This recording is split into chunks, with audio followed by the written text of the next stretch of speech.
Hey, what's up? Um, Geez, it's funny how many videos that I'm making that I was not planning to make. But Star Nexus had put out Nexus 64, I think the name is. And if I'm wrong, you can send me a text, bitch slap. But Star Nexus 64 had made a video recently about his disgust for the tendency after Prop 8 got passed to try to blame the whole thing on black people. Now, I already did my own videos on this subject, and people might remember my first one. I showed my disgust for the black people that voted for it, but I also made sure to let people know that I didn't think that they were the true cause of it, and I did say that the true cause were the bigots that started the whole thing in the first place.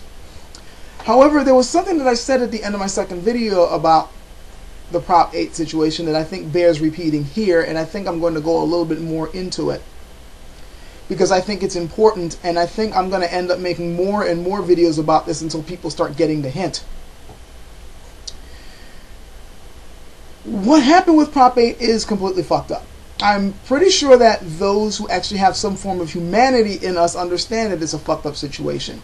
It was pretty much instigated by a group of bigots trying to make their cause look virtuous and deny rights to a bunch of other people because of their prejudices and bigotry.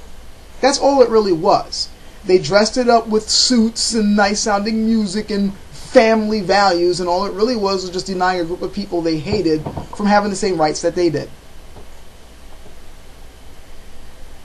The thing is that most of the time when we think of homophobia, we have a stereotypical image of some redneck somewhere or some ultra conservative religious person. We don't seem to realize, well, those of us who just fall for those stereotypes don't seem to remember that homophobia is everywhere, and it can come from anyone. It isn't just some redneck somewhere or some privileged religious white person that hates gays. You'll find that you'll find gay bashing people in Asia. You'll find gay bashing people in the black community. You'll find gay bashing people in Mexico. You'll find a bunch of them, especially in the West Indies. They're everywhere, okay? It's a problem. It's the same thing that, it doesn't really matter where you go around the world. You'll find women getting the shit kicked out of them just because they're women. Same thing with blacks. It doesn't matter where you are around the world. You will find people who will beat the living shit out of you just because you happen to have more melanin than they do. So, what am I trying to get at here? The point is simply this.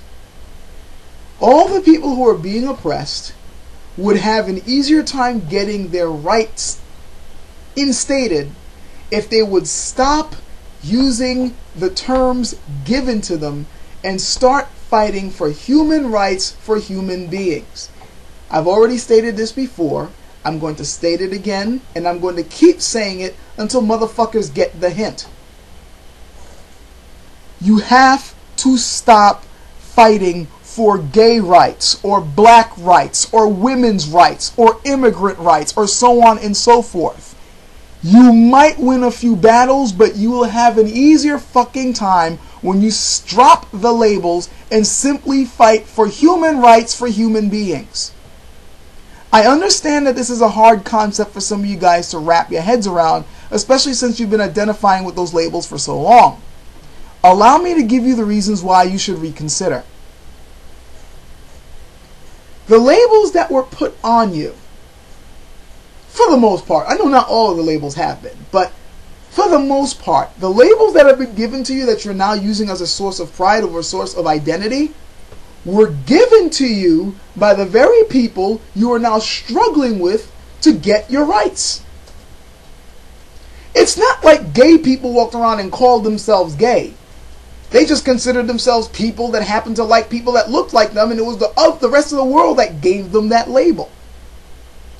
Black people did not just call themselves black, especially when they were living around a bunch of people that looked just like them. It was other people that gave them that label, among others. Just like with gays, they had another bunch of labels that aren't as flattering. I can't exactly say the same thing about women, but then again, I guess we can, because after all, men did dominate history and made up languages, so there you go. I will say that I don't necessarily see woman as a derogatory term, but some people do. and they have their they have their prerogative to do so. But the point I'm trying to make is this: when you say, and if StarNexus, if you're listening to this, I want you to listen carefully.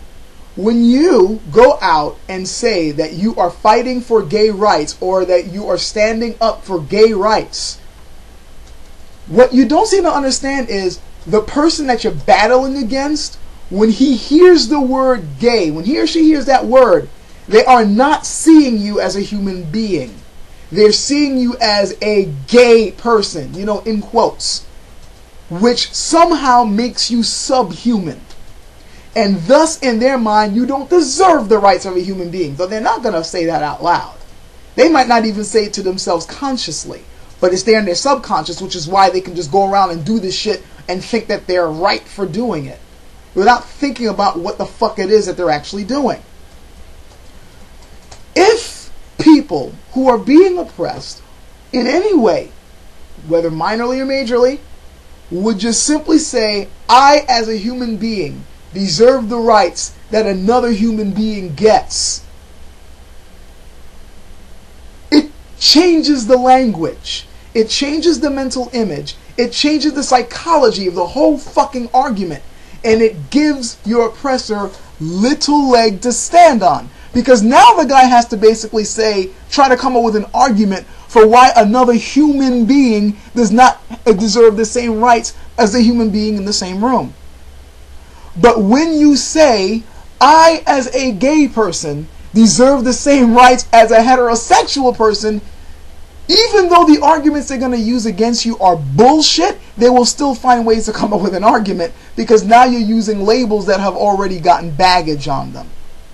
All a fanatic has to do is go, well, see, in the Bible it says that gays are yada, yada, yada. Or, you know, in society, gays have been known to do this and that and that and this. But when you go, look, you're a fucking human being, I'm a fucking human being. Why the hell can't I get the same rights as you? It's a little bit harder to come up with bullshit reasons.